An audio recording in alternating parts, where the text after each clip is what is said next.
Bienvenue dans Anatomie de la performance. Ici, on ne parle pas seulement de résultats ou de scores, on dissèque la performance à travers ses trois piliers fondamentaux, le mental, la nutrition et le physique. Parce que la performance ne se résume jamais à un seul facteur, elle se construit à l'intersection de ces trois leviers en synergie permanente. C'est cette vision globale qui est au cœur de MNP Performance. Dans ce podcast, je croise la réalité du terrain, la mienne mais surtout celle des athlètes, avec une vision plus théorique et scientifique grâce à l'intervention d'experts de chaque domaine. Si tu veux comprendre comment la performance se construit vraiment et comment l'améliorer durablement, tu es au bon endroit. Bonne écoute! Bienvenue dans ce nouvel épisode de Anatomie de la performance. Aujourd'hui, du coup, on va parler blessures mécaniques. Donc, on va voir que c'est un phénomène multifactoriel. Donc, c'est un peu l'objectif de l'épisode, c'est de montrer que c'est pas forcément que un problème isolé et que c'est pas uniquement mécanique. En tout cas, ça dépend des blessures. Mais voilà, donc on va essayer de comprendre le mécanisme de blessure, le rôle du système nerveux aussi là-dedans, le stress, etc. Donc le rôle également du cerveau sur l'anticipation de la douleur, la proprioception, le stress, le surentraînement et du coup faire un parallèle avec la programmation. Et puis avoir aussi une petite lecture croisée, kiné, prépa physique, prépa mentale.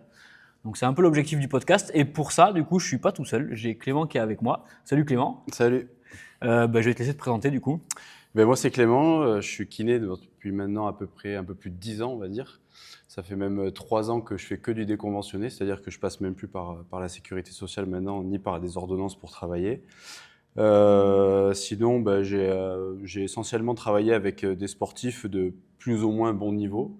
J'ai même eu au début de ma carrière un petit passage à l'Union Bordeaux-Bègles, Ok. l'UBB, le fameux UBB, avec lesquels on a été champion de France d'ailleurs chez les Espoirs.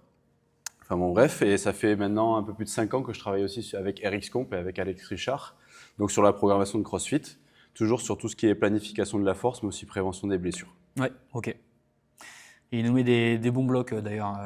Clément, il nous fait souffrir un peu. C'est important, c'est important, il faut de la contrainte. Clément Physio Coach sur Insta, c'est ça? Tout à fait. Ok, donc si vous voulez le retrouver, vous pouvez le retrouver là-dessus. Parfait, nickel. Justement, est-ce que tu peux nous expliquer un petit peu quelle est la différence entre douleur et lésion? Est-ce que à chaque fois qu'on a une douleur, est-ce qu'il y a une blessure derrière ou pas? Et dans ce cas-là, est-ce qu'il faut vraiment que je m'arrête dès que j'ai mal ou alors rester en mouvement? En gros, où est-ce que c'est la limite entre je continue, je m'arrête et c'est douleur pas grave, douleur grave? Mm. C'est hyper intéressant parce que pour le coup, quelque chose qu'on a lancé aussi avec Lucas Bourguignon, je digresse un peu, mais en gros, dans un module sur un programme qui s'appelle Human Sensorium, on parle de la douleur justement. Et en fait, il faut vraiment faire le distinguo entre douleur et lésion et douleur. C'est-à-dire que tu peux avoir une lésion sans douleur et une douleur sans lésion. Enfin, l'un n'est pas obligé d'aller avec l'autre. C'est-à-dire que par moment, par exemple, le cas typique, c'est la fameuse hernie discale. Ouais. Dans la population, il se pourrait que 70% de la population ait une hernie discale, mais que 30 à 40% seulement en souffrent. Et donc ça déjà, c'est un premier gros point, parce que croire qu'une lésion, c'est ce qui provoque la douleur, c'est aussi ce qui, par moment, alimente un petit peu ce qu'on appelle la kinésiophobie. Donc c'est la peur du mouvement. Et souvent, à partir du moment où on dit à quelqu'un « t'as une hernie discale », la personne se fige, la personne ne fait plus rien parce que dans le commun, dans la pensée commune, on pense que en fait, la hernie discale, c'est la douleur suprême, c'est le problème suprême, alors qu'en fait, il y a plein de hernies discales qui sont non douloureuses. Et à contrario, il y a plein de personnes qui souffrent du dos, mais qui n'ont aucune lésion visible. Et même des fois qui souffrent par exemple un sportif qui va souffrir à niveau musculaire, mais qui ne va n'avoir aucune lésion visible à l'échographie ou à l'IRM. Et donc du coup, c'est pour ça qu'il faut vraiment faire un gros distinguo. Derrière, tout dépend de comment survient la douleur aussi. C'est-à-dire que, là je prends l'extrême, mais quelqu'un qui tomberait d'une échelle et qui tombe sur le dos et qui a super mal, bon, il y a un événement traumatique, il y a quand même quelque chose à faire et peut-être un petit peu de vrai repos à prendre en tout cas, et aller voir un médecin. Mais par contre, quelqu'un qui fait entre guillemets du crossfit et qui du jour au lendemain se lève avec une douleur à l'épaule, qui se lève avec un petit mal de dos, etc., le but, c'est d'essayer de toujours se soigner, et évidemment, toujours chercher à savoir d'où vient la douleur, est-ce qu'elle est mécanique, est-ce qu'elle est vraiment sur le tissu, etc. Mais aussi, ce qui est important, c'est de continuer à bouger. Et donc ça, le mouvement, ce sera toujours la chose qui sera le plus bénéfique à une personne, parce que le mouvement va apporter du contrôle moteur, le contrôle moteur va apporter aussi, par des voies un peu au niveau spinal, etc., va permettre aussi de shunter tout ce qui est processus douloureux. Oui, c'est vrai qu'en fait, souvent, tu vas voir le médecin, tu te dis tiens, je me suis fait mal, etc. Alors, les mentalités changent un petit peu, mais le réflexe qu'il y a souvent, c'est de dire ah ben arrêtez tout, plus de mouvement, etc. Donc tu te retrouves à être immobilisé, sachant qu'en plus, si tu continues le mouvement, tu vas mieux vasculariser aussi, donc potentiellement mieux régénérer les tissus, etc. Donc c'est assez surprenant comme approche, je trouve, et moi ça m'a toujours surpris qu'on me dise stop au sport. Ouais. Après, pour le coup aussi, moi pendant des années, jeune kiné, je me disais souvent ouais, le médecin, il est nul, il a dit il faut pas faire ci, il faut pas faire ça. Après, le gros souci, c'est que des fois, les gens comprennent mal, entre guillemets, dans le sens où on leur dit, vous pouvez continuer à bouger. Le problème, c'est que les gens vont se taper, entre guillemets, j'exagère, mais un marathon. Alors qu'en fait, on leur a dit juste de bouger tranquille. Et des fois, je pense que certains médecins ont peut-être abandonné le fait d'expliquer, parce qu'en fait, ils en ont marre de voir les gens qui font n'importe quoi. Ouais. Et donc, c'est pour ça que je préfère pas rejeter toujours la faute sur les médecins, même si effectivement, bien sûr, on va dire que beaucoup d'anciens médecins, surtout, ou de médecins qui n'ont pas fait, leur formation ou leur post-formation comme il faut, disent qu'il faut s'arrêter totalement, etc. Est-ce que c'est par vraiment méconnaissance ou c'est par le fait qu'ils en ont marre de voir leurs patients aussi des fois faire n'importe quoi? C'est possible qu'il y ait un peu des deux, mais globalement, effectivement, il faut continuer à bouger. Et si un professionnel de santé vous dit de ne plus jamais rien faire du tout et rester dans votre canapé, juste changer de professionnel de santé. Des médecins, il y en a partout, des kinés aussi, il y en a partout, des ostéos, etc. Il y en a partout. Donc, n'hésitez pas à aller vers un médecin, un kiné ou un professionnel de santé qui vous fasse bouger. Très bien. Et du coup, est-ce qu'on peut essayer de creuser un peu le rôle biologique de la douleur et savoir en gros qu'est-ce qui déclenche la douleur et, parce que des fois, on peut avoir mal sans, comme tu disais, sans avoir de gros dommages. En fait, il y a plusieurs sites de lésions possibles pour avoir une douleur. Enfin, du coup, il y a plusieurs manières d'avoir une douleur. Il y a le site lésionnel. Il y a une douleur, par exemple, je prends un coup, il va y avoir tout un tas d'inflammations, etc., qui vont se mettre en place et qui vont faire que je vais avoir plein de toxines, etc., sur un endroit qui vont générer ensuite un influx douloureux au niveau nerveux. Ça va remonter ensuite au cerveau, etc., etc. Ensuite, on va avoir tout ce qui est douleur qui va être plutôt de type nerveuse, entre guillemets. Dans le sens où, par exemple, c'est le cas de la hernie discale, souvent, c'est pas. Alors, une hernie discale fait mal, mais souvent, c'est pas la hernie discale qui fait mal, c'est la compression du nerf qui passe proche de cette hernie discale dans le foramen, etc. C'est un petit peu précis, mais. Et ensuite, c'est donc la gaine qui transporte la douleur habituellement, qui est touchée, qui est compressée et qui envoie un message douloureux. Et après, on a des douleurs aussi qui viennent du haut, on va dire du cortex, on va dire du cerveau. Ça, c'est des choses qui sont un petit peu plus pointues, un petit peu plus complexes à comprendre. Mais en gros, par exemple, une personne qui se serait tordue la cheville, je dis une grosse bêtise, mais 40 fois, ça peut arriver aussi, des grosses instabilités de cheville, et qui, pour le moindre mouvement, a super mal. Alors qu'on n'observe aucun problème au niveau lésionnel, aucun problème au niveau périphérique, au niveau nerveux. Par contre, son cerveau, il est tellement sensibilisé à la douleur que pour le moindre mouvement, il va envoyer un message douloureux. Donc là, c'est un autre système au niveau de la douleur. C'est des choses qui sont, entre guillemets, pas remises en question, mais en tout cas approfondies à l'heure actuelle, parce qu'on se rend compte que, par exemple, le cas typique, c'est ce qu'on appelle la fibromyalgie aussi, avec une douleur qui viendrait, entre guillemets, plus du cerveau et qui diffuserait dans le corps. Et on se rend compte qu'en fait, beaucoup de fibromyalgie, au final, un grand pourcentage, il y a quelqu'un que j'ai vu sur Instagram publier l'autre jour, un bon article scientifique là-dessus, c'était des problèmes d'aiguillage en fait, et de diagnostic différentiel pour beaucoup. Mais en tout cas, dans ce genre de pathologies qui partent du haut, on va avoir tout ce qui est fibromyalgie, par exemple. Ouais, ok. Ouais, ce qui explique que des fois, on peut avoir aussi des douleurs qui persistent alors que les tissus sont réparés ou même des gens qui ont mal 6 mois après. Ouais, tout à fait. Okay. Il y a des gens c'est-à-dire que, par exemple, moi je vais parler pour mon cas personnel, mais pendant très longtemps, j'ai souffert d'un genou. Et en fait, il s'avère que je faisais plein de choses pour bien me rééduquer, etc. J'ai fait les protocoles de A à Z, machin. Et en fait, il s'avère que j'ai dû passer par autre chose pour aller mieux. Mais il s'avère que des fois, j'avais mal, même après avoir fait tout ce qu'il fallait pour revenir, etc. Là, maintenant, j'ai plus de douleur. Mais au début d'un nouveau protocole, il m'arrivait d'avoir mal, mais de manière totalement, enfin, pas bête, mais en gros, sans avoir d'événements problématiques. C'est-à-dire que je refaisais une flexion de jambe, mais j'avais tellement peur que mon cerveau se mettait en rideau, comme on dit chez moi, en défaillance, et en fait ne me permettait pas de faire le mouvement sans douleur, alors qu'il n'y avait aucun problème à le faire. Aucun problème à le faire. Ouais, du coup là, on est vraiment sur la partie cerveau prédictif, et on peut en effet avoir l'appréhension. Est-ce que justement ce stress-là, il peut réveiller d'anciennes blessures. Et, je pense notamment, tu vois, j'avais reçu Jules Castor sur l'épisode précédent. Il s'était blessé à l'ischio. Ouais. Non, Enfin, les à adducteurs, l'adducteur, non? pardon, ouais, aux Ouais. adducteurs.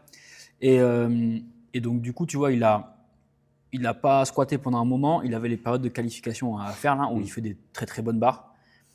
Mais il a dû aller faire une imagerie pour être sûr que son adducteur était OK. Tu vois, juste le voir, le visuel, même s'il avait plus de douleur et qu'il n'y avait plus de problème, il disait qu'en fait, il avait quand même cette appréhension-là. Et on rentre un petit peu dans ce que tu disais là.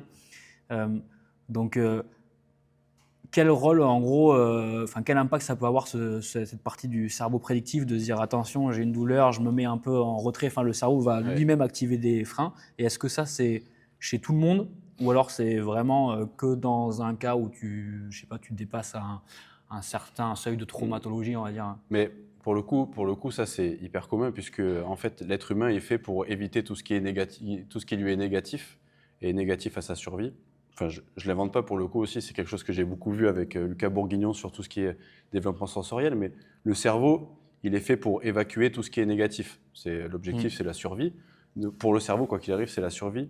Donc du coup, effectivement, un événement traumatique et encore plus qui a sûrement sollicité un gros stress. Peut-être que Jules s'est blessé justement par l'une des qualifications, donc peut-être qu'il a ruminé ça, etc. Donc il y a une grosse composante psychologique. Mais au-delà de ça, par exemple, est-ce que au final l'imagerie c'est vraiment bien pour se rassurer? Je pense pas, puisqu'en fait au final, ce qui se passe c'est que si l'imagerie est bonne, on peut quand même avoir un muscle qui n'est pas assez fort. Oui. Donc, au final, c'est pour ça que le cerveau, effectivement, il a besoin de se rassurer. Là, ça a été pour Jules, effectivement, de faire une IRM et de se rassurer. Mais il y a plein d'autres manières pour dire au cerveau, c'est OK, tu peux bouger, on est assez fort, on est assez costaud et on va le faire. Mais effectivement, le cerveau, c'est la base de tout. Et s'il n'est pas bien calibré, ou du moins s'il n'est pas rassuré, et s'il n'est pas en mode, on va dire, relax, ou en tout cas en dehors de ce mode survie, il risque clairement d'essayer de compenser, etc., trouver des schémas un petit peu différents, voire alors peut-être pas totalement te lâcher, mais en tout cas ne pas faire en sorte de te faire bouger librement. Ouais. Et du coup, là, sur les accompagnements que tu fais sur des retours de blessures, comment tu fais ça? Est-ce que tu as un protocole spécifique avec étape par étape, ou alors tu viens adapter ça à la personne parce qu'il y a des gens pour qui justement ça va être beaucoup plus simple de switcher et de se dire allez, ça y est, j'ai fait ma rééduque, je suis à 100%, et d'autres pour qui ça va être beaucoup plus progressif?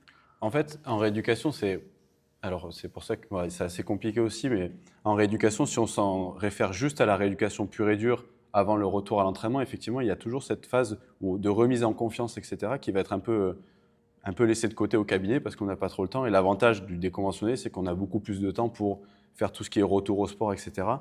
Et en fait, ce qui est important, c'est de se dire, quand je me suis blessé, j'étais à tel niveau, alors peut-être pas tel niveau dans mon sport, mais tel niveau musculairement. Et bien maintenant, en fait, le but, c'est pas de revenir au même, c'est de revenir encore au-dessus. Et donc, c'est de trouver des capacités qui soient encore au-dessus par rapport à ce que j'étais au moment où je me suis blessé. Parce que si je me blesse et que j'étais à un niveau, ça veut dire que ce niveau-là n'est pas suffisant pour être fort. Donc du coup, le but, c'est de surpasser déjà ce niveau-là. Et ensuite, derrière, je pense, après en CrossFit, c'est un peu compliqué, mais il faut trouver des stratégies pour trouver des stimulus qui soient au-dessus de ce qu'on peut trouver en compétition. Par exemple, si un mec qui fait du foot ou du rugby ne sprint qu'en match, c'est un problème. Ça veut dire qu'il n'aura jamais été, ou en tout cas trouve de l'intensité qu'en match. Ça veut dire qu'il va y avoir un problème, puisque le match, ce n'est pas censé être le pic non plus de ses problèmes musculaires ou de ses contraintes musculaires. Il faut qu'il soit exposé avant pour savoir s'il va tenir en match. Ouais, bien sûr. Tu ne peux pas y aller à tâtons en match et te dire ouais, normalement, ça devrait le faire. Je ne l'ai pas vu à l'entraînement, mais ça devrait le faire. Non, normalement, tu devrais être sûr que ça tienne pour être sûr d'être fort en match sur une compétition ou autre chose. En CrossFit, ce serait un peu dur parce qu'il faudrait stimuler pendant 3 jours d'affilée des grosses compétitions. Ouais, c'est un peu compliqué. C'est un coup à tuer ton entraînement, mais il y a des moyens en tout cas de stimuler et de voir si la gym ça tient, si l'haltérophilie ça tient, etc., etc. Et justement, alors, du coup, on touche du doigt un peu charge mécanique vs charge perçue. Comment ça tu le gères? Alors, on parle de programmation, du coup, comment tu le gères dans la prog via RxComp par exemple, ou comment tu le gères avec tes clients? Parce que, en effet, évidemment, il y a des paramètres d'entraînement qui vont te permettre de quantifier un peu ça. Le RPE, ça peut être un bon truc. Mais quand tu mets un watt dans la prog, il ne va pas impacter de la même manière tel ou tel athlète. Il y en a qui vont être ça Bien sûr. va être très tranquille, pour d'autres, ça va être assez impactant. J'imagine que c'est pareil quand tu fais des protocoles kinés. Ouais, tout à fait. Comment tu gères ça? De toute façon, que ce soit. En fait, souvent, c'est pas qu'on se prend la tête, mais c'est souvent on marque une charge, on marque des fois un RPE, etc. Mais en fait, on oublie un truc qui est assez fondamental, c'est les consignes aussi. C'est-à-dire que des fois, tu peux dire à un mec, par exemple, back squat de 50 à 60% dans la fourchette, il faut que tu sois RPE, je dis une bêtise, mais 7. Ouais, ok, bah, le mec, il va le faire. Mais par exemple, là, en ce moment, c'est le cas typique, mais on est sur un cycle sur l'érection où on s'inspire beaucoup de la méthode conjuguée, de la Westside Barbell. En gros, le but, c'est de faire lourd le lundi. Donc, il faut faire le lourd, il faut faire la vitesse vite et il faut faire le pump brûlant. Et en fait, la consigne, elle est là. C'est-à-dire que le lundi, il faut que tu sois presque épuisé à la fin de l'entraînement, tu as tout donné, il faut que ce soit lourd, il faut que ce soit dur, etc. Pas non plus à l'échec, c'est pas le but, mais il faut que ce soit très dur, très lourd. Par contre, le vendredi, ça doit être un effort de vitesse. Il faut mettre beaucoup de vitesse. Il faut en général mettre l'ego de côté parce qu'on met beaucoup moins lourd que sur une barre classique. Et du coup, le samedi, alors c'est à double tranchant. Soit les gens ils aiment ou ils n'aiment pas, mais il faut que ça brûle. Donc en gros, si tu es très loin de la brûlure, mais que tu es déjà à l'échec musculaire parce que tu as mis trop lourd, etc., du coup, tu as brûlé les étapes. Parce qu'au final, par exemple, pour tout ce qui est pump, on va dire brûlure, je mettrais, tu vois, RPE, mais 9 à 10, puisqu'il faut aller proche de l'échec. Mais ça ne veut pas dire qu'il faut mettre lourd, puisqu'il faut aller taper quand même 20-30 reps. Donc, enfin, 20-30 reps, ouais, au maximum, on va dire à la fin du cycle, je spoil un peu. Mais en gros, le but, c'est ça. C'est la charge, c'est bien, l'intensité, c'est bien, mais il ne faut jamais oublier qu'en fait, on coach des humains et avant tout, que ce soit des athlètes ou des patients. Et donc, si tu donnes en plus de ça une consigne, pour moi, c'est le top parce que du coup, tu as 3 métriques qui sont assez fortes. La fourchette, l'intensité dans laquelle il doit être et la consigne de mettre de la vitesse, de brûler, enfin, peu importe la consigne, mais d'être à l'aise au niveau cardio aussi parce que ça, c'est important. Mais par exemple, quand on donne un RPE 6 à quelqu'un et qu'on lui dit RPE 6 aujourd'hui, tu dois être vraiment lucide, tu dois vraiment pouvoir quasiment parler pendant ton workout, etc. Des fois, il y en a qui pensent que RPE 6, c'est déjà assez haut et d'autres qui c'est vraiment très bas, il ne faut rien faire. Et en fait, non, je pense qu'il faut donner des consignes, il faut donner les bonnes consignes et après, les choses peuvent dérouler. Si les gens, encore une fois, jouent le jeu. Oui, jouent le jeu, forcément. Mais en général, avec 3 consignes, on n'est pas trop loin de la vérité. Ouais, non, mais c'est intéressant justement comme tu dis, là, de varier les consignes et d'avoir cette vision sur des critères différents. Parce que, en fait, en fonction de l'interprétation de chacun, tu arrives quand même à lisser, à avoir une moyenne. Alors qu'en effet, si tu joues que sur un paramètre, ça puis des fois, les RPE, alors ça, on ne peut pas le faire dans les risques, sinon ça ferait des consignes à rallonge. Mais des fois, moi, je ne mets pas de RPE, mais je mets un penchant, je mets le RER, donc les reps en réserve, qui est aussi criant parce qu'une personne, tu lui dis de 50 à 60%, il faut que tu me fasses des fourchettes temps de répétition avec 2 reps en réserve. Le mec, il comprend, il n'y a pas de souci. Par exemple, ce qui est assez compliqué aussi à faire comprendre, c'était un vieux cycle qu'on a fait avec des strength skills, pardon. Mon accent anglais n'est pas terrible, mais on comprendra. En gros, c'est des répétitions entre 80 et 85% qui sont faites très loin de l'échec, mais avec une tension mécanique, enfin générale, on va dire, très forte. Et donc là, en fait, on mettait que des 5x2, des 6x2, etc. Ça paraît très facile, mais c'est primordial de rester en fait dans la consigne, parce que si on se brûle les ailes, en fait, le reste de la semaine, il est pourri, et voire même le cycle, il est pourri, quoi. Ok. Parfait. Du coup, avec ce qu'on a dit, on comprend du coup que la douleur, elle est influencée par le cerveau, par le contexte, c'est aussi une histoire de perception. Mais ça veut dire que la prévention, comme on l'a dit, elle n'est pas seulement mécanique, et que ça peut être aussi une question d'autres paramètres. Et dans ces paramètres-là, je voulais qu'on aborde aussi la partie étirement-mobilité. L'idée, c'était d'abord de voir quelle est la différence entre mobilité et étirement, parce que des fois, il y a pas mal de confusion. Et aussi dire que la mobilité n'était pas forcément égale à la protection, dans le sens où des fois on a des athlètes très mobiles qui peuvent se blesser aussi, y a pas de... ça ne joue pas que là-dessus. Déjà, est-ce que tu peux nous expliquer quelle est la différence entre étirement et mobilité ? En fait, c'est entre guillemets assez simple. L'étirement, on va dire que, on va dire l'amplitude, on va dire le travail de l'amplitude, même pas le travail de l'amplitude, mais un étirement, en gros, c'est quelque chose de très passif pour solliciter une amplitude. Okay, alors que la mobilité, c'est être capable d'être fort dans des grandes amplitudes. Et c'est-à-dire qu'avec les étirements, on ne va pas forcément gagner en amplitude, on va peut-être solliciter des amplitudes, mais en fait, c'est juste une contrainte d'étirement sur un muscle, avec le tendon, etc., la partie musculaire. Mais en gros, la mobilité, C'est pour ça que même les gens qu'on pense mobiles ne sont pas mobiles. C'est que la mobilité, c'est la capacité à produire de la force dans des grandes amplitudes, ou dans toute l'amplitude en tout cas. Et donc souvent, on dit que wow, lui, il a le coude qui se met à l'envers, il a l'épaule qui va super loin, il est hyper mobile. Non, c'est pas vrai. Il a des grandes amplitudes et du coup, s'il est hyper laxe, etc., c'est pas sûr qu'il puisse être mobile. Il a des grandes amplitudes, mais il est peut-être pas capable de générer beaucoup de force. C'est d'ailleurs ce qu'on voit sur malheureusement des coudes qui se retournent. J'en ai eu quelques-uns, c'est un peu dégoûtant à voir, et puis les pauvres, ils doivent souffrir, mais sur les luxations d'épaule, etc., les gens ont beaucoup de capacité à aller dans les amplitudes, mais par contre n'ont pas la capacité à les gérer, et c'est là où au niveau articulaire, ça lâche, on a des luxations, des entorses, etc. etc. Ouais. Mais en fait, même la mobilité, comme on la pense de manière générale, n'est pas la vraie mobilité. En fait, c'est juste qu'on beaucoup de personnes ont des grandes amplitudes, mais ne sont toujours pas mobiles, puisqu'elles ne peuvent pas générer de force dans ces amplitudes-là. Ouais. Ok. Ouais, du coup, on comprend mieux. Et c'est vrai que je pense que souvent, alors en CrossFit, on a besoin d'avoir en effet des grandes amplitudes sur les mouvements de gym et d'haltéro, mais des gens qui sont un peu hyperlaxes vont peut-être se reposer sur leurs acquis, entre guillemets, en se disant bon, bah, ça va, j'ai pas de soucis, et en fait, oublient de travailler la force sur des amplitudes données, et vont quand même arriver à la blessure. C'est ça, c'est souvent, on ne sait pas trop où se placer quand on est laxe. Est-ce que c'est un avantage ou est-ce que c'est un désavantage? Ouais.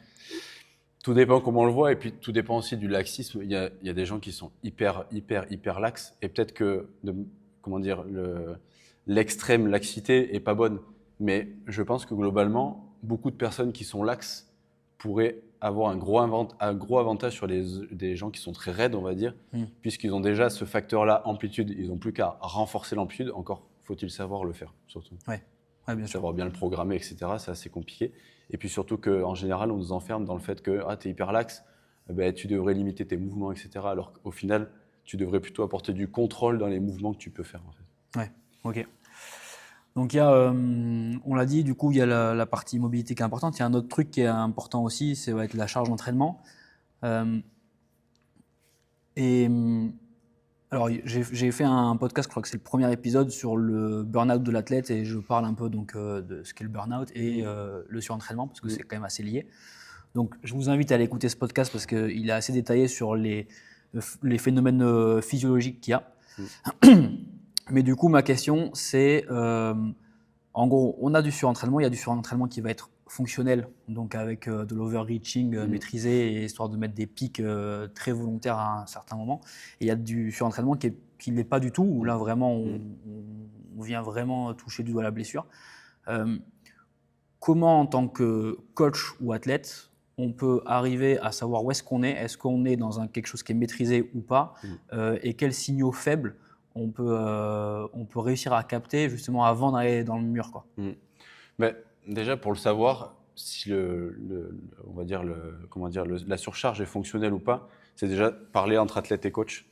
Ça, c'est le b.a.-ba de l'entraînement. De toute façon, c'est avoir une relation saine avec son coach pour pouvoir en parler à n'importe quel moment.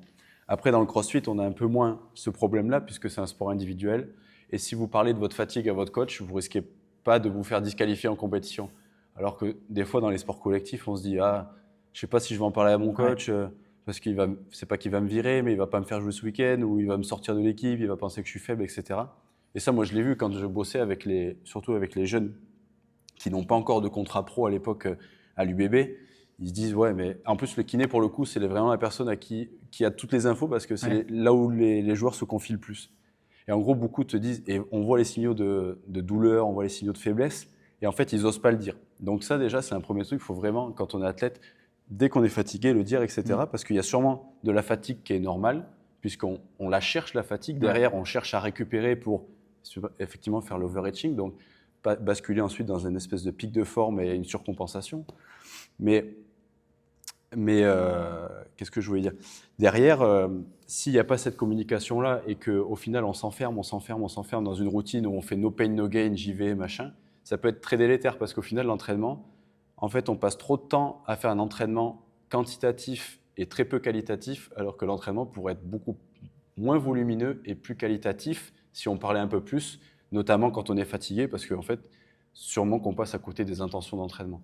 Et après, par rapport aux tips, c'est des choses très simples, mais en général, les signaux du corps, qui vont être en premier impactés, c'est nos facultés de base, c'est-à-dire la nutrition, enfin l'envie de manger, comment dire, la motivation générale. Est-ce que je dors mieux? Est-ce que je dors moins bien?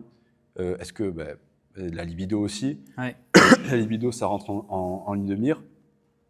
Il y a tous ces facteurs-là en fait qui sont intrinsèques à nous, c'est-à-dire qui vont être qui vont être gérés par le système nerveux, mais de manière totalement automatique, qui vont peut-être être impactés. Donc on disait digestion, il y en a qui vont de moins en moins aux toilettes, ou de plus en plus aux toilettes, ou qui ont des selles qui sont pas terribles, de moins en moins envie de manger des fois, ou trop aussi, l'inverse. La libido qui diminue, l'irritabilité qui augmente. Enfin, les facteurs, tu sauras mieux le dire que moi, mais les facteurs sont nombreux pour se dire, OK, il y a peut-être un problème dans ma vie, ou en tout cas, il y a peut-être un facteur stressant en trop, il va falloir peut-être que je lève le pied quelque part. Ouais. Et justement, c'est dans ces moments-là où on n'a pas du tout assez de surcompensation, enfin, elle n'a même plus lieu par moment, et donc on commence à se cracher. Et il y a même, je te coupe, mais il y a même des fois des signaux qui sont avant-gardistes d'une explosion. Et là, pour le coup, on a de la chance, enfin, c'est pas qu'on a de la chance, on l'avait prévu, mais sur RxComp, on a eu un cycle où on a fini avec beaucoup de PR, et là, en ce moment, il y a beaucoup de monde qui PR. Ouais. Alors du coup, c'est cool de PR, mais de PR, trop souvent, ça peut masquer le mur qui arrive derrière, qu'on se prend en pleine face, et là, ça peut être des fois beaucoup de blessures, etc., qui arrivent. C'est pour ça que le jour où vous êtes vraiment extrêmement en forme sur, on va dire, allez, au maximum 1 mois, faites attention derrière, parce que les premiers signes, ou des fois même sans signe avant-gardiste, il peut y avoir des trop grandes surcompensations qui vous basculent ensuite totalement dans le sickness, où vous vous blessez, etc. Donc c'est bien d'être en forme, mais d'être en forme trop longtemps, c'est-à-dire de PR tout le temps, d'avoir des PR mais cardio, des PR en force, des PR en haltéro, ça peut cacher certaines choses. Donc si vous faites 3-4 semaines de PR, derrière, vous êtes sûr que calmer un petit peu la donne, parce que ça peut cacher quelque chose derrière. Ouais, non, c'est hyper intéressant, surtout que c'est vrai qu'il y a pas mal d'athlètes qui suivent des progs qui n'ont pas forcément un suivi quotidien ou même hebdomadaire avec un coach. Et c'est parfois difficile de se dire, ok, là je sens que j'ai une baisse de motivation, que je suis un peu fatigué. Mais enfin, surtout en CrossFit, on est toujours en train d'essayer de se dépasser. Et puis les réseaux, c'est ce que j'allais dire. Pas les réseaux, c'est dramatique, mais en fait, c'est-à-dire qu'il y a les réseaux, il y a la manière de lire les réseaux surtout qui compte, parce que c'est ça le truc, c'est que moi j'ai pas mal d'athlètes aussi en retour de blessure qui disent ouais mais attends, un tel il a fait telle performance, etc. Ouais, mais moi je suis pas rassuré et tout ça. J'espère qu'elle se reconnaîtra pas. D'ailleurs, on a eu une conversation il y a pas très longtemps avec une athlète. Mais en gros, les réseaux, c'est le pire, parce que derrière, tu es fatigué, tu as l'impression que ton adversaire, entre guillemets, il prend le dessus. Mais en fait, ton adversaire, il montre que ce qu'il veut. Il va jamais montrer ses problèmes, etc. Enfin, rarement en tout cas. Il va rarement montrer ses problèmes, parce que c'est moins sexy que de montrer un snatch à 200, évidemment. Je dis une bêtise, mais en tout cas, faut faire vraiment attention au réseau, parce que du coup, ça surajoute un petit peu de stress et d'anxiété sur un athlète qui peut être blessé et déjà en doute. Ouais, tout à fait. Parfait, parce que du coup, là on parlait de vraiment charge d'entraînement, mais justement ce rajout de stress et d'anxiété, il peut venir de l'extérieur. Du coup, on a parfois trop tendance à le mettre de côté. Mais c'est vrai que, alors surtout pour des athlètes qui ont en plus un boulot à côté, qui ont déjà des bonnes semaines, si en plus tu rajoutes à ça, il faut s'occuper des enfants, faut pas mal de charge mentale. En fait, il faut prendre tout en considération. Et justement, là, on arrive presque dans du stress qui devient chronique. Et quel impact ce stress-là, tout stress combiné, donc comme je le disais tout à l'heure, stress mécanique et stress lié à l'extérieur, quel impact il va avoir sur les blessures et la réparation tissulaire? En fait, au tout début, le stress, et d'ailleurs on en a fait un joli post avec Lucas il n'y a pas très longtemps, le stress c'est hyper bon, parce que le stress c'est ce qui permet de s'adapter, etc. Si on n'a pas de stress, on ne s'adapte pas, on ne devient pas meilleur. Et en fait, il y a toute une cascade de réactions qui se provoquent avec le cortisol, etc., des facteurs de croissance, etc., au niveau cellulaire, qui se produisent en fait au début du stress, et sur un stress qui est aigu. Et en fait, après, petit à petit, il s'avère que toute cette cascade-là, en fait, elle va s'inverser. Le cortisol, au final, qui est produit, va être surproduit. En fait, le cortisol, c'est assez particulier, puisqu'il a un rétrocontrôle négatif sur sa propre production. Ouais. C'est-à-dire qu'il est hautement produit, il va venir voir son producteur et il dit c'est bon, je suis là, tu peux arrêter de me produire. Sauf qu'en fait, au bout d'un certain moment, quand le producteur, on lui dit trop d'arrêter de produire, ben, il ne veut plus arrêter de produire. Parce qu'en gros, il est devenu sourd, en fait, le producteur. Oui. Donc, ça produit du cortisol. Sauf que le cortisol, au bout d'un moment, ben, au niveau cellulaire, c'est plus bon du tout. Le message ne va plus passer au niveau de tout ce qui est facteur de croissance, etc. Et tout ce qui est régénération tissulaire ne va plus se faire, voire même on va avoir de la dégradation tissulaire, on peut même avoir une dégradation des mitochondries, etc. dans des processus à long terme d'inflammation et de stress chronique. Donc, et on peut avoir aussi des problèmes de résistance à l'insuline, etc. Il ne suffit pas, alors il y a aussi quand même une question d'hygiène de vie, mais on dit souvent, ouais, tu es diabétique, ça veut dire que tu n'as fait que de la merde, etc. Alors peut-être qu'aujourd'hui, il y a un peu plus de diabétiques dû au fait que l'alimentation n'est pas terrible, l'hygiène de vie non plus, mais il ne faut pas sous-estimer aussi quelqu'un qui est stressé sur le long terme, qui peut déclarer aussi ce genre de pathologie, parce qu'en gros, il va devenir insensible à l'insuline, il peut ça peut engendrer en gros des problèmes d'insulinorésistance, etc., etc., sur le long terme. Oui, parce que ça, c'est lié au fait que, comme tu le disais, le stress est bénéfique puisqu'on se met dans un esprit de survie. Et donc, en fait, le corps mobilise les ressources et il va notamment mobiliser sa capacité à fournir de l'énergie aux muscles et donc du glucose. Et c'est vrai que en fait, les problèmes d'insuline, ils sont liés à ça aussi. Ouais. Et l'excès de stress en fait, va dérégler l'axe HPA, donc hypothalamo-hypophyso-surrénalien. Donc c'est pour ça qu'aussi, comme tu disais, on a des problèmes hormonaux qui s'engendrent, etc. Donc ok, hyper intéressant sur la partie réparation tissulaire du coup. Donc on voit que en effet on récupère moins vite, on a une baisse de performance, les blessures se réparent moins bien, et donc sur l'aspect mitochondrial aussi. Donc on peut très bien avoir des performances. Terme, tout à fait.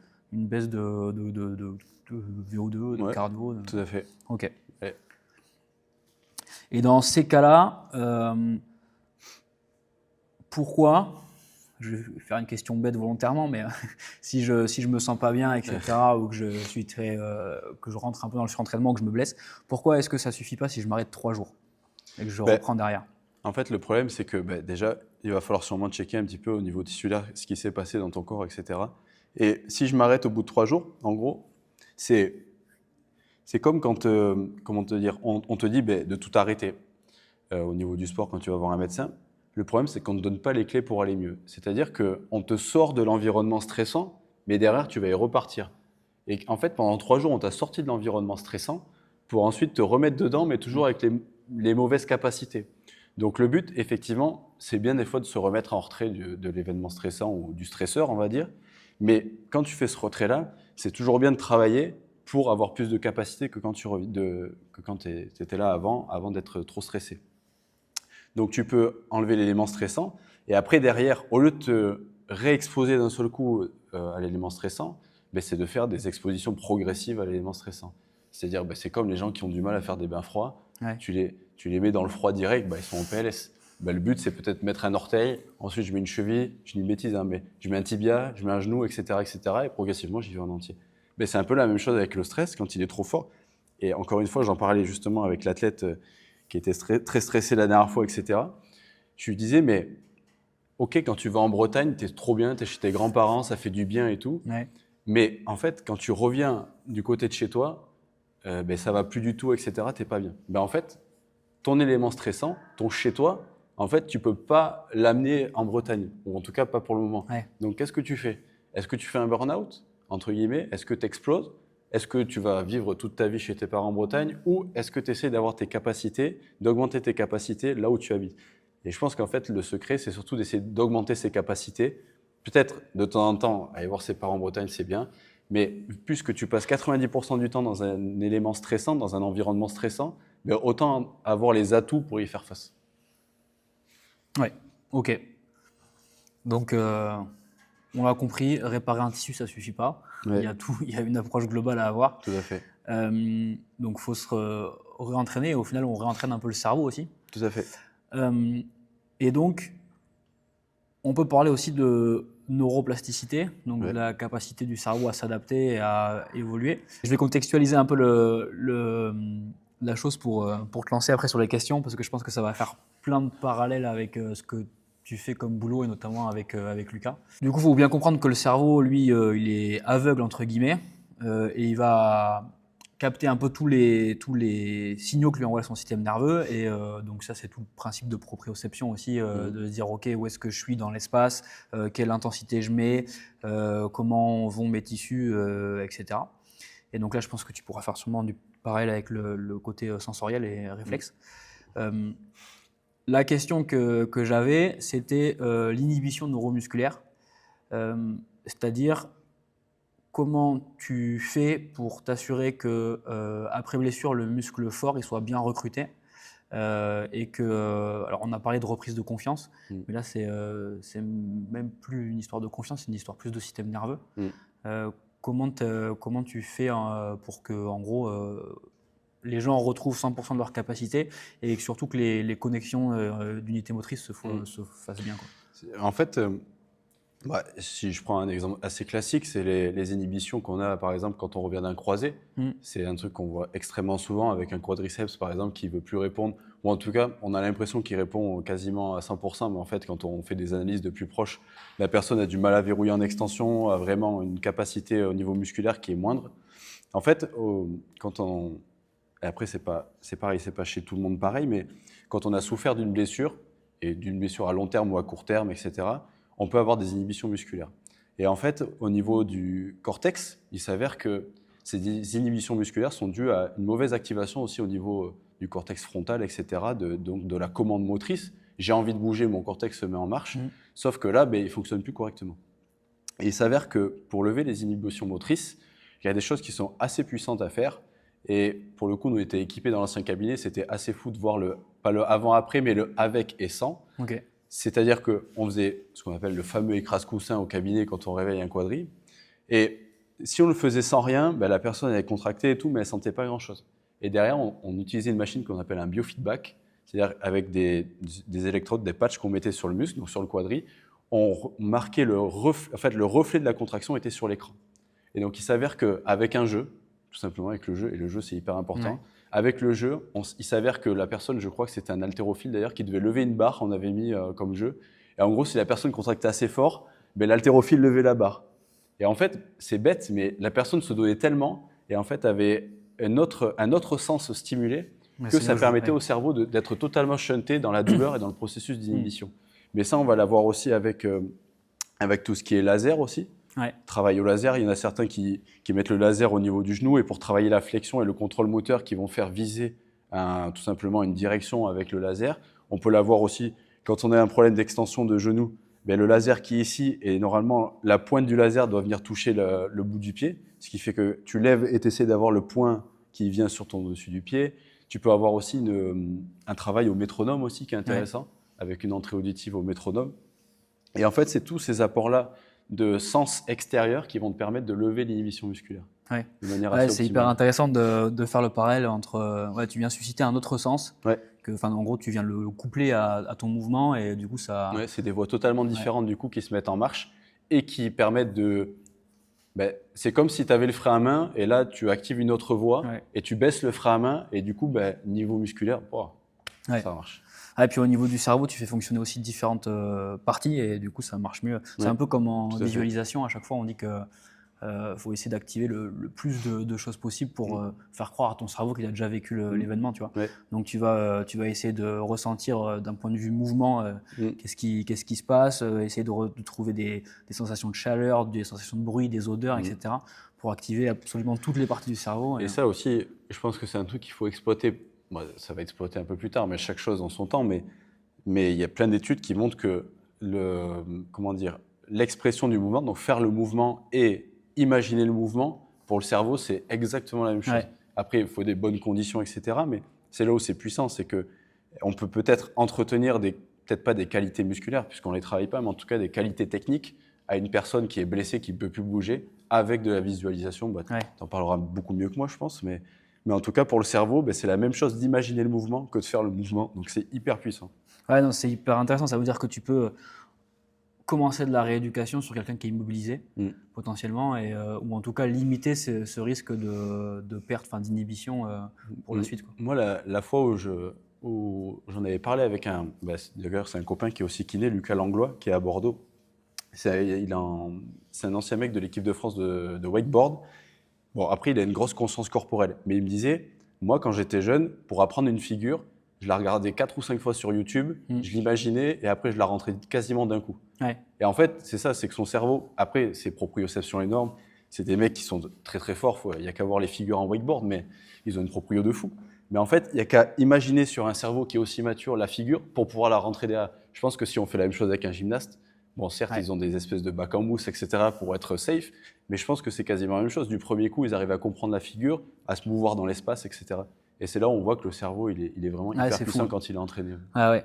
Et alors, à un autre niveau, hein, mais nous, on faisait un peu pareil. À l'époque, je faisais beaucoup de kayak slalom en compétition, parce que je suis originaire de Pau. Et on regardait énormément de vidéos sur justement de courses parfaites, etc. Parce que c'est assez technique. Il faut jouer avec les mouvements d'eau, tu as des changements d'appui, il faut jouer avec la gîte, etc. pour bien tourner au bon moment. Et c'est ton bateau s'arrête jamais en fait et garder cette glisse-là. Et en fait, c'est vrai que, alors évidemment, on faisait de l'analyse vidéo sur les entraînements, mais on regardait aussi beaucoup de vidéos de champions, etc. pour habituer ton cerveau à visualiser les bonnes trajectoires, avoir la bonne lecture d'eau et comprendre en fait comment faire pour que ton bateau s'arrête jamais. Et ça, c'est dans un autre contexte, mais c'est un peu la même chose. Mais là, en plus, là, en ce moment, il y a les Jeux Olympiques de Milan-Cortina, mais tous les descendeurs, etc., qui font de la reconnaissance sur piste, c'est pas non plus pour passer un bon moment. Non, c'est clair. Ils sont déjà dans leur truc. Alors là, c'est pour rigoler, mais c'est un peu ça quand même. Mais dans Rasta Rocket, quand il se met dans sa baignoire en train de visualiser la piste, le pilote, en fait, c'est exactement ça. Il s'imagine la piste, à quel moment il va devoir pencher, tourner, tirer sur les manettes.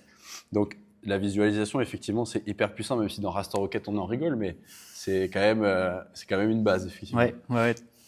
Parfait. Bah, du coup, on l'a vu, la blessure, elle peut être multifactorielle. Il y a plein de choses qui rentrent en compte.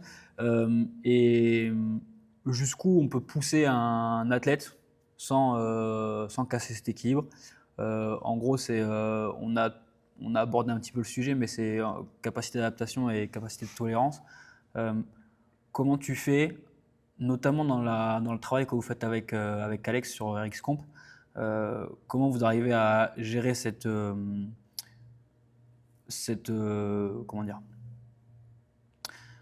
ce pic. Ouais, cette gestion de charge, sachant que c'est quand même des programmations qui ne sont pas individualisées. Enfin, je parle de la pro générale, parce que forcément, quand tu bosses avec un athlète, c'est différent.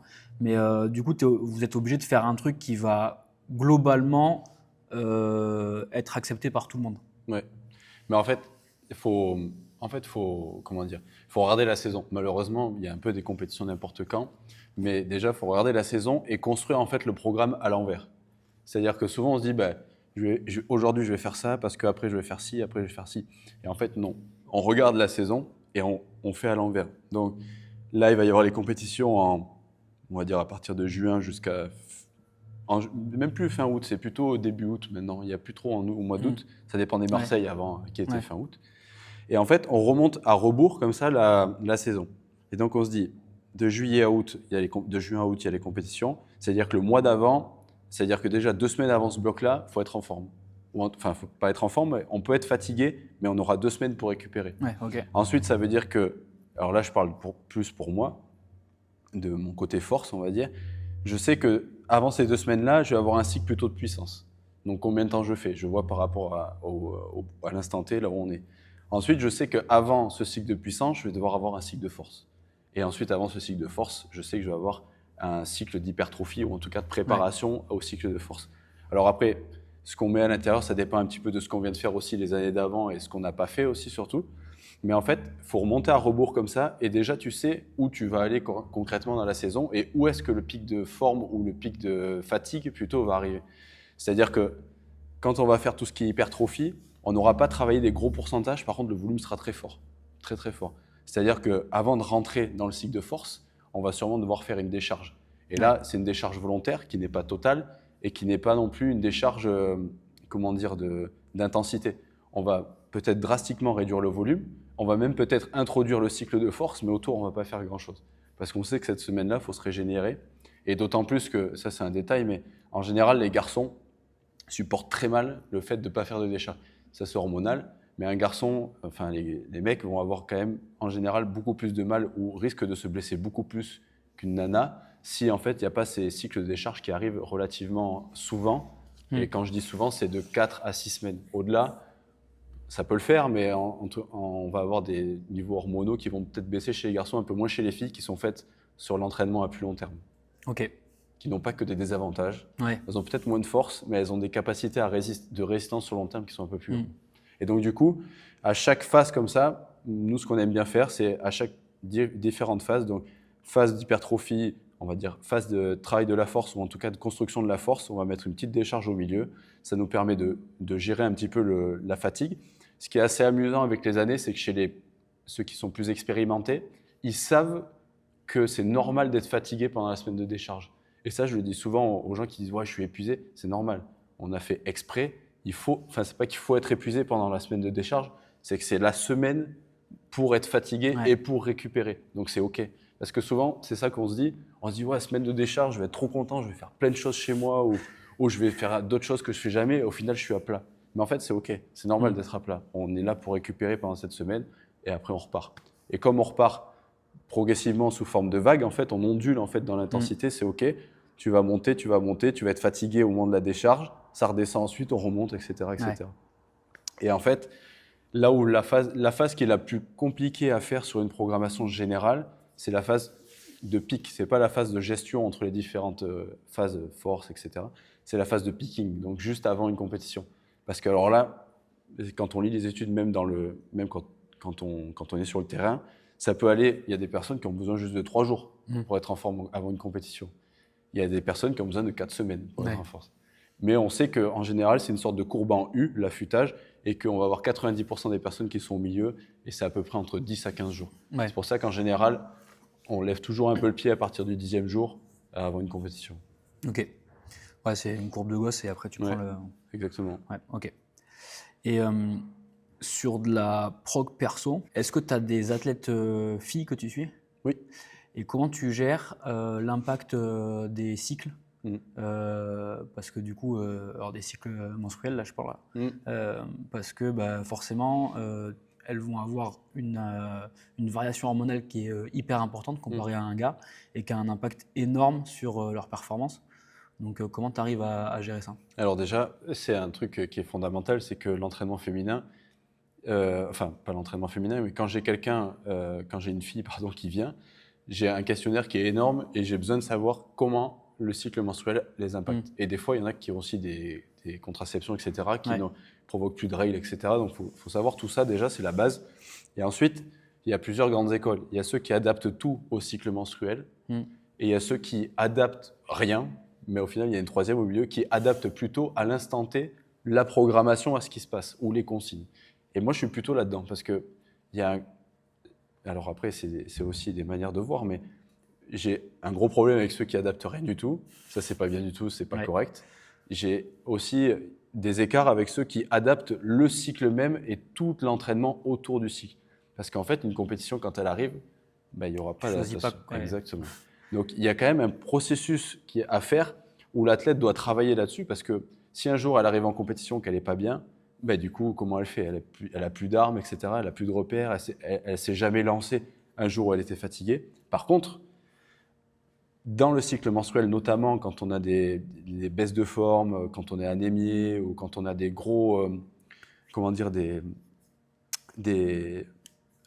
niveau prémenstruel, on a vraiment un gros changement, on a un gros impact de notre fatigue, un gros impact sur l'irritabilité, etc. Là, effectivement, il faut parler avec son coach, mais moi, j'engage toutes les filles qui sont avec moi à me parler et à me dire « Ok, aujourd'hui, je suis fatigué, c'est le premier jour de mes règles, etc. Je me sens pas très bien. » Mais je lui dis « Écoute, si aujourd'hui, on avait un force max à faire, par exemple, je dis une bêtise, un 3RM à faire, normalement, aujourd'hui, je lui dis « Écoute, on fait pas de 3RM, on va faire 3 x 3, ça va être entre 75 et 85% de ta force max, on va dire RPE 8, maximum 9 peut-être sur une série, il faut juste que ça bouge correctement, on est OK. » Et en fait, j'adapte pas le cycle en fonction de ses menstruations ou de son cycle. Par contre, j'adapte son cycle en fonction, j'adapte son entraînement ou sa rééducation en fonction de là où elle est à l'instant T. Et donc, je pense que pour moi, c'est primordial parce qu'au final, on devrait entraîner les garçons pareil. On devrait les avoir tous les jours. Ok, je me sens bien. Ok, je me sens pas bien. Si le mec se sent pas bien, que c'est un 3RM, ça a beau être un garçon, je lui donnerais quand même un 3 x 3 à faire entre 75 à 85%. en RPE 8, 9 maximum sur un top 7 et non pas un vrai 3RM. Ouais. Ok. Très bien. Et du coup, avec tout ce qu'on vient de dire, on l'a vu, en gros, tu es obligé d'avoir une lecture assez croisée et assez complète, donc de toucher à plein de paramètres différents. Pendant longtemps, je pense que maintenant c'est plus trop le cas, mais pendant longtemps ça fonctionnait beaucoup en silo. On avait tendance à segmenter le kiné d'un côté, le prépa physique de l'autre, la partie nutrition, la partie mentale. Ouais. Alors moi justement avec MNP, j'essaie d'avoir cette vision globale à mon niveau. Mais c'est aussi ce que vous essayez de faire avec ce que vous avez lancé. Je vais te laisser en parler avec ce que vous avez lancé avec Alex. Est-ce que tu peux nous parler justement de ça, de l'ambition que vous avez, comment vous bossez entre vous, parce que vous bossez aussi avec une prépa mentale. Du coup, comment ça s'articule voilà, je te laisse. En fait, c'est Human Wellness Lab. En gros, on l'a inventé déjà avec Alex il y a un petit moment de ça. Quand moi je suis rentré dans la prog, je me suis dit, et ça sera encore voué à être optimisé, etc., et encore mieux à l'avenir. Mais en gros, on s'est dit, moi je suis kiné, ok, je donne des exercices de préparation physique et des cycles de préparation physique, mais est-ce qu'on ne peut pas faire mieux? Et les gens qui sont blessés, on va essayer de leur donner des protocoles, etc. à faire. Donc c'est né de ça déjà. Ensuite, Alex, chez Remes, donc là c'est la salle de CrossFit dans laquelle il est, et il a Laura, la prépa mentale. Et on s'est dit, est-ce que sur le long terme, le mieux, c'est pas carrément d'avoir de plus en plus de professionnels qui viennent dessus? Parce que comme ça, on a la préparation mentale, ok, let's go, préparation mentale. Et ensuite, on a rencontré Lucas, on s'est dit, est-ce qu'on ne ferait pas rentrer Lucas, enfin, c'est pas rentrer Lucas, mais est-ce qu'on ne travaillerait pas avec Lucas sur tout ce qui est développement sensoriel? D'ailleurs, c'est pour ça que des fois, dans la prog, certains voient tout ce qui est travail au sol, etc., de ramper, on en met un peu plus. Maintenant, on met même des séances de motricité parce qu'on sait que ça apporte. Et donc, le but, c'est d'avoir encore une vision supplémentaire. Après, sur le long terme, ce qui serait cool, c'est d'avoir un diététicien, etc. Parce qu'au final, même si il y en a beaucoup, allez, on va dire 15% qui sont vraiment dans la performance au sens général, qui vont vouloir optimiser le développement sensoriel, optimiser la prépa mentale, optimiser l'entraînement, optimiser la nutrition, mais pour leur performance en général, il ne faut jamais oublier qu'on est des humains avant tout et que c'est hyper important d'avoir une vision globale, pas seulement pour le sport, mais parce qu'il y en a certains, beaucoup, qui ont un job à côté, du coup, qui doivent quand même travailler correctement, vivre correctement, qui ont une vie familiale, qui ont des amis, des proches. Et le but, c'est pas non plus de développer des athlètes hors normes, c'est surtout de développer des humains complets avant toute chose et qui pourront ensuite performer au sport s'ils en ont envie. Mais en gros, Human Wellness, c'est voué que à grandir et à être optimisé. Et c'est pour ça qu'il y a des gros axes d'amélioration dessus et qui sont vraiment chouettes à pouvoir mettre en place petit à petit. Ok, trop bien. Et donc là, vous proposez des accompagnements pour des personnes, c'est ça? Donc, Alors là, pour l'instant, sur tout ce qui est... Alors, il y a, je vais y arriver, des cohortes de préparation sur la préparation mentale, donc avec Laura et Alex. Donc, je ne veux pas dire de bêtises, mais en petits groupes. Et à chaque fois, c'est sur un mois ou deux. Donc, ils prennent en charge un certain nombre d'athlètes, etc. Les font progresser en tout ce qui est préparation mentale. Avec Lucas, on a développé un gros programme qui s'appelle Human Sensorium, dans lequel en fait on invite les gens, là c'est beaucoup plus long sur 12 mois, à en fait parcourir, à développer et à découvrir pour certains leur système sensoriel et comment il peut impacter leur vie, comment il peut impacter leur entraînement, leur travail, leur stress. Et d'ailleurs c'est assez fou parce qu'on ne s'attendait pas à ce genre de résultat, mais dès le premier mois, qui était un mois sur le sommeil, il s'avère qu'en 4 semaines, avec des exercices de 10 minutes par jour, on a 92% des gens qui ont amélioré leur sommeil. Donc, ce qui est assez fou. Derrière, on a aussi des gens qui, dans les détails, mais des gens qui s'endorment plus vite. On a des gens qui se réveillent moins la nuit. Et il y a un gros détail, mais qu'on n'a pas noté dans les statistiques générales parce qu'elle peut être mal comprise. On a des gens qui rêvent beaucoup plus. Okay. Et en fait, rêver beaucoup plus, ça veut dire que vous tombez encore plus dans un état de sommeil profond, donc dans le sommeil paradoxal, qui est hyper sain. Alors des fois qui peut faire peur, parce qu'un rêve ça peut faire peur, un cauchemar ça peut faire peur, mais qui est hyper sain pour la santé mentale. Parce qu'en gros le rêve, c'est ce qui permet de digérer une journée. Et c'est pour ça que souvent dans les rêves, il y a des choses qui veulent rien dire. Ouais. J'étais avec ma belle-mère sur Saturne, etc. Ça veut rien dire, tu l'as jamais fait. Mais en fait ton cerveau il fait plein d'associations différentes qui sont bonnes pour digérer ta journée au niveau psychologique, pour la créativité, etc., pour les apprentissages moteurs, et qui sont ouf pour les sportifs. Et après on a fait... Le deuxième, c'était sur le stress. Pareil, 90% des gens, en 4 semaines, qui diminuent leur stress. Les chiffres, ils étaient incroyables. Ensuite, on est parti sur coordination motrice, etc., etc. Donc, le but, c'est de faire découvrir aux gens leurs sens et on va dire, des sens les plus basiques au sol avec le travail comme les bébés, de retournement, de rampé, etc., jusqu'à des choses un petit peu plus complexes avec des travails de coordination, des travails de jonglage, etc., etc. Et là, actuellement, on est sur tout ce qui est travail de l'équilibre. Et donc, ça permet là, on a plus de 300 personnes sur le programme, de développer leur sens. Et immédiatement, dans leur quotidien, ça se ressent parce qu'elles arrivent à traiter les informations sensorielles qui sont autour d'elles beaucoup mieux. Et en fait, automatiquement, dès que tu traites mieux les informations qui sont autour de toi, dès que ton cerveau est plus apaisé avec ce qui se passe autour de toi, notamment au niveau des bruits, tous les gens qui ont peur au moindre bruit, etc., du coup, la vigilance diminue et les gens se sentent beaucoup mieux dans leur quotidien. Avec en plus un entraînement qui, même pour un sportif qui est débordé, ne lui coûterait rien du tout d'un point de vue énergie et au contraire lui rapporterait beaucoup après. Ok, hyper intéressant. C'est super, c'est un peu l'ambition du podcast, l'ambition que j'avais sur l'épisode, c'est-à-dire, tu vois, on est parti de la blessure et à la fin, on finit par parler des rêves et des sens. Et c'est exactement ça, l'idée, c'était de montrer que, en fait, il faut avoir une stratégie globale et que, forcément, si tu joues sur d'autres leviers, forcément, tu vas mieux dormir, comme tu disais, mieux récupérer, donc être plus en forme, moins de blessés.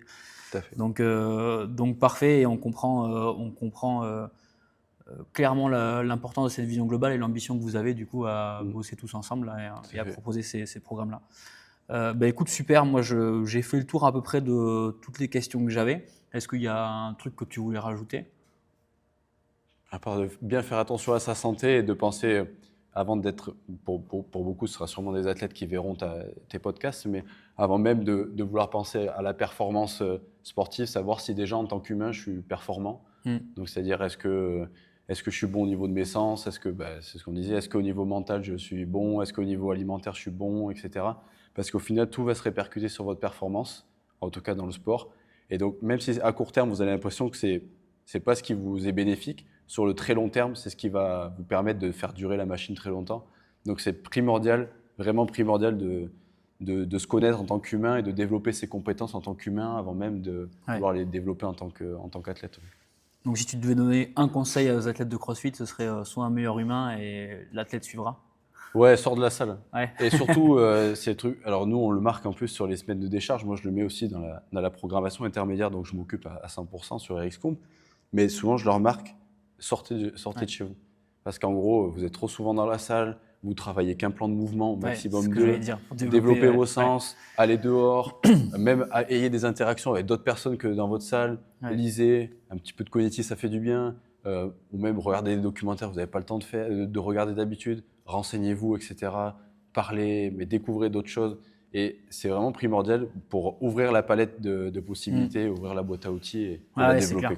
Que CrossFit, c'est faites des sports un peu d'opposition, des sports de jeu et tout. Des sports en rotation, parce qu'on n'en fait jamais. On n'en fait jamais. Et c'est clair. Et c'est marrant parce que pendant un long moment, alors là on digresse un peu aussi, mais sur les échauffements, tu sais, souvent de CrossFit, on fait toujours la même chose, etc. Et au tout début, dans le CrossFit, on voyait beaucoup plus de jeux, etc.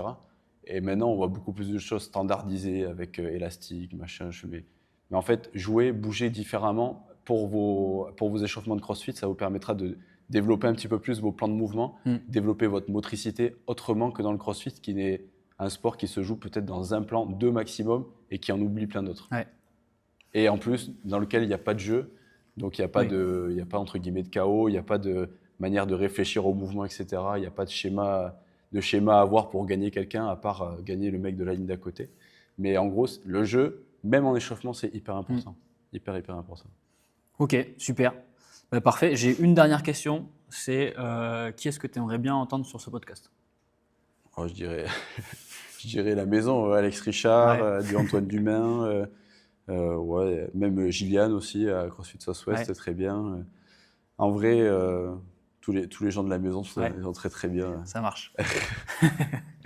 Parfait. Écoute, merci beaucoup Clément. Avec plaisir. Et où est-ce qu'on peut te retrouver alors ? Moi, on peut me retrouver déjà sur mon Instagram, donc Clément Physiocoach. On peut me retrouver aussi sur la programmation Human Sensorium, donc avec Lucas Bourguignon sur tout ce qui est développement des sens. On a aussi créé des petites... on a extrait en gros de Human Sensorium les modules, puisque tout le monde ne veut pas s'engager sur 12 mois, on comprend.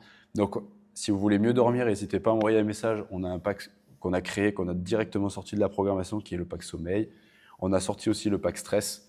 Et là, petit à petit, donc on va bientôt faire le mois sur l'oculomotricité et la concentration. Donc si vous voulez être plus concentré, plus serein, etc., c'est pareil. N'hésitez pas à m'envoyer un message.